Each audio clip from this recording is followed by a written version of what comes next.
Mes élèves ont l'habitude de me poser cette question, à quoi reconnaît-on une œuvre d'art?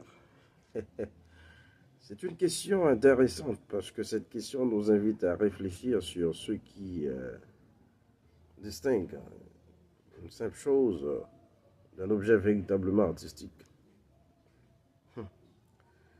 Une œuvre d'art semble à première vue facile à identifier, car elle attire le regard, réveille l'émotion et provoque bien souvent une réaction intérieure. Cependant, cette première impression ne suffit pas, car tout ce qui plaît, voyez ou impressionne n'est pas forcément une œuvre d'art. C'est pourquoi il devient nécessaire de dépasser l'apparence pour comprendre ce qui fonde la nature artistique d'une œuvre humaine ou d'une création humaine.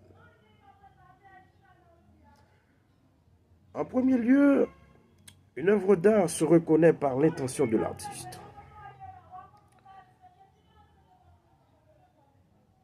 Parce que cette intention ne se contente pas de produire, mais cherche à exprimer une vision du monde. Par ailleurs, l'artiste ne fabrique pas un objet utile, mais crée une forme. Et cette forme est destinée à être contemplée, ressentie et interprétée. De ce fait, l'art se distingue de l'artisanat, car l'utilité cède la place au sens. Une chaise sert à s'asseoir, tandis qu'une sculpture invite à penser. Une œuvre d'art se manifeste par sa capacité à susciter une émotion singulière chez celui qui la raconte. À ce propos, cette émotion peut être la joie, le trouble, l'admiration, voire même le malaise. Dès lors, l'art ne laisse jamais indifférent, car il touche quelque chose de profond dans la sensibilité humaine.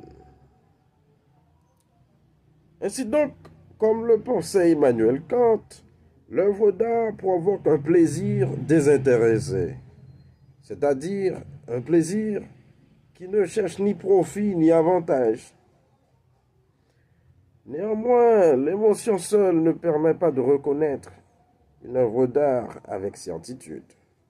Effectivement, une publicité peut émouvoir sans être artistique, au sens philosophique du concept.